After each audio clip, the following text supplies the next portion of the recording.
All right, so AK's press conference yesterday after the trade deadline was pretty bad, to put it politely. I mean, there were a lot of cringe moments, answers to questions that make you ask, how is this guy even holding position like this in the first place in the front office?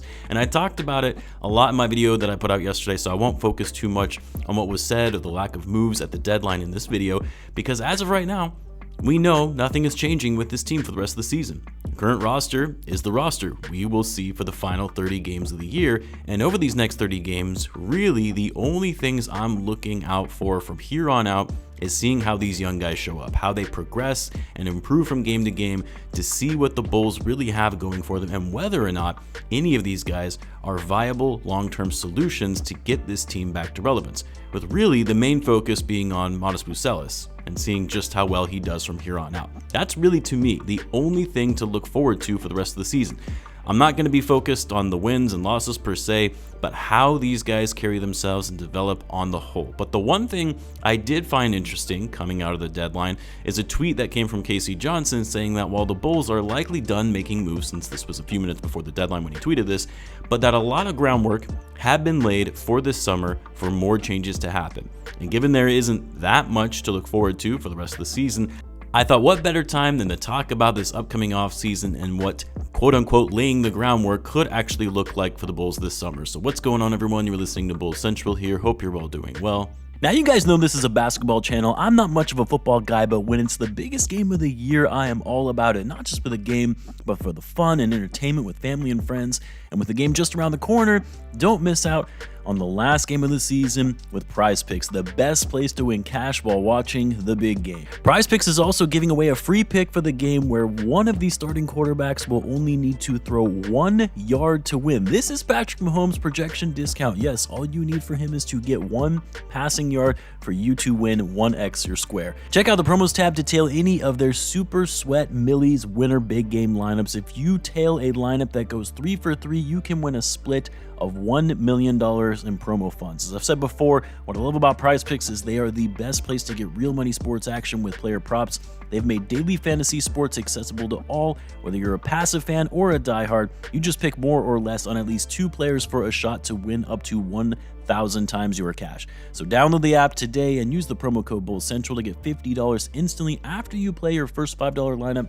What's crazy is you don't even need to win to receive the $50. It is guaranteed. Again, use the promo code BULLCENTRAL. Prize Picks, run your game. Now, of course, the biggest surprise to most Bulls fans after the deadline passed was to see that Nikola Vucevic still remained on this roster, despite reports even leading up to the final hours that the Bulls and Warriors were in discussions and working out a potential deal, but the talks fizzled out in the final minutes. Of course, there were also reports of multiple teams contacting the Bulls for their interest in Kobe White, most notably the Orlando Magic, who are in desperate need of some offense. We also heard there were teams interested in Lonzo Ball, but then we obviously learned that Bulls and Lonzo reached an agreement on an extension the night before the deadline. So despite the rumors, talks, potential offers, nothing ultimately materialized and the Bulls roster remained intact, with the exception, of course, of Zach LaVine, who the Bulls traded a few days prior. That said, just because a deal didn't materialize before the deadline doesn't mean that it won't be revisited in the summer. A good example of that is when the Bulls were nearing a deal with the Pelicans on Lonzo Ball near the trade deadline in 2021. This was the same deadline where the Bulls made the trade for Vucevic from Orlando. They ultimately didn't get a deal done on Lonzo, but then of course, Lonzo was the first free agency signing that summer in that sign and trade deal with the Pelicans, and it was so quick after free agency opened that the Bulls were actually fined for tampering and had to relinquish a second-round pick as a result of it. Probably because that already plan was put in concept or a deal in place around the time of the deadline. So now the question is, all right, if some groundwork has been laid for the team to make meaningful changes this summer, which even AK had hinted in his press conference, well, what will that actually look like? Well, what I will say is, I don't have much faith in AK to actually make the right decisions and the right moves given his track record, and especially after that god-awful press conference. But just based on what we currently know of this roster, we can take our best guesses. Now, first and foremost, a lot of this is going to depend on what happens in the draft. Like if the Bulls get lucky and they land the #1 pick, hell, even if they fall into the top 4, that changes a lot of things in terms of how they reshape the roster this summer. Like if they get Cooper Flagg or Dylan Harper, those quickly become your foundational pieces that you build your franchise around. Any and all moves will then revolve around them going forward. However, landing a top pick in this year's draft is actually pretty small of a chance for the Bulls, given where they currently are at in the standings. But we'll say, for argument's sake, they get the number 9 or number 10 pick, since that's where they'd be projected to go if the season ended today. So you would get a solid prospect. You might even find a gem that would turn into a star, especially with the class being projected to be pretty deep, although I feel like that's kind of lightened up a bit based on most mock drafts and their assessment of this class. But regardless, it's not going to be a generational talent. But either way, the Bulls would get another player they could work with to add to this young core of guys who are below 25. Now, as far as what the rest of the moves for the summer would look like, I don't see how Vucevic could possibly remain with this team come the start of next season. I know I said that about the deadline, but there is no way, if you're truly trying to focus on your young guys and building for the future, there is no way Vucevic remains on this roster at the start of the 25-26 season. At the start of this past season, I got it, right? Nobody wanted Vucevic. You would have had to attach picks to actually move him. Might as well have him start out the season, try and recoup some of his value, and then trade him then. He literally recouped his value by having one of the better seasons of his career, and then you didn't trade him. But hopefully, Vucevic still has some value going into the offseason on the open market. And my guess is the discussions with the Warriors that were happening up to the deadline will be revisited, because here's the thing, and some might call me a Warrior hater, but I really do believe this. The Warriors are going to regret that Jimmy Butler contract extension they just gave him. They're going to be a better team than they were before the deadline, but bringing Jimmy in and no additional moves doesn't make them a title contender. They're likely a first-round exit at best. And after making a desperation move like that to trade for Jimmy and then say it doesn't work out, what do you think they're going to do while they still have him, Steph, and Draymond under contract for the next 2 seasons? Yeah, they're going to double down on that decision. They're going to realize they need a big, a floor-spacing big that is an underrated passer, and Vooch is that guy.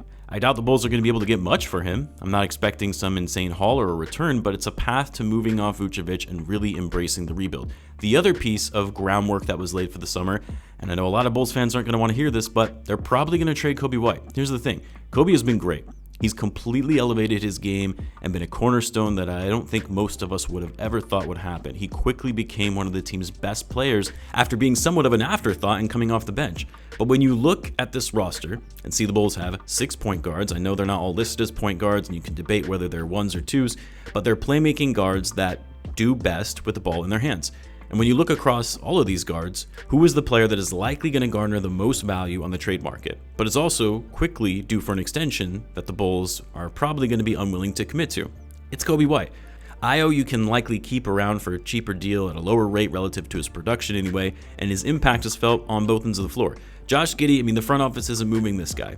He was their prize piece in that Alex Caruso trade. Lonzo they just extended, although I wouldn't be surprised if they moved him at some point next season.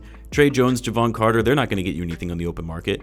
Coby White at his age, his production, his skill set will get you the most value. Yes, even in the form of a first-round pick.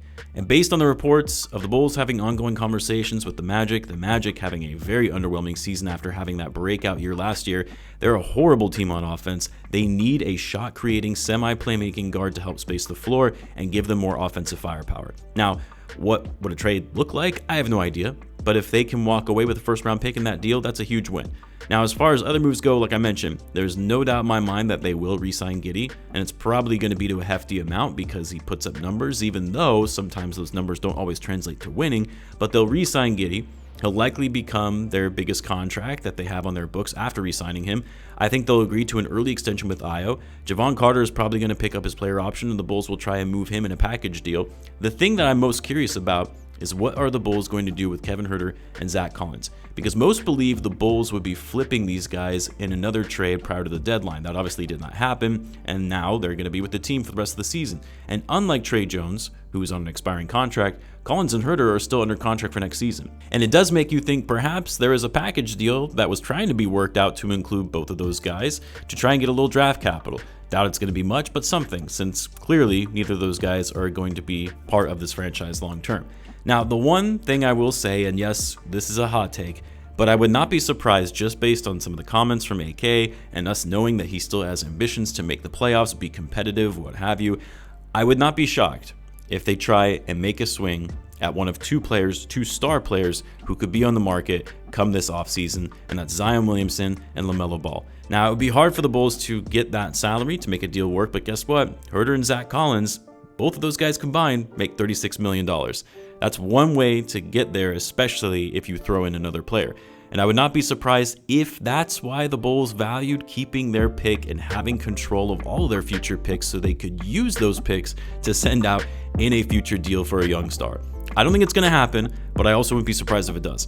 Zion, because he's been linked to the Bulls a bit in the past, it's still uncertain whether the Pelicans want to fully commit to him. Obviously, major injury concerns, but he's a big name that will draw a lot of attention and fan interest to get those butts back into the seats at the United Center, which we all know is very important to ownership. And then LaMelo, obviously it's a dream, or it's been a dream of LeVar's to have his two sons play together on the same team. LaMelo being with the Hornets on a perpetual losing team, and with the Hornets stacking up draft capital at the deadline, it got me thinking, would they move their most valued asset to double down on this accumulation of draft picks, and thus would they trade LaMelo, who will already be going into his 6th season next year, to try and get a haul for their max player? I think it would be a mistake on the part of the Bulls, by the way, if they do this. I'm just saying, I would not be surprised to see if it happens, to keep audiences engaged and give the Bulls some relevance with both Ball brothers playing in Chicago. Anyway, at the end of the day, it's pretty hard to predict what this front office is going to do because they haven't really shown us any semblance of competence thus far. So I can't really trust they'll make the right moves to put this franchise in a better place than where it was before. Either way, though, I would love to hear what you guys think. You let me know in the comments. As always, be sure to subscribe, and I'll see you in the next one.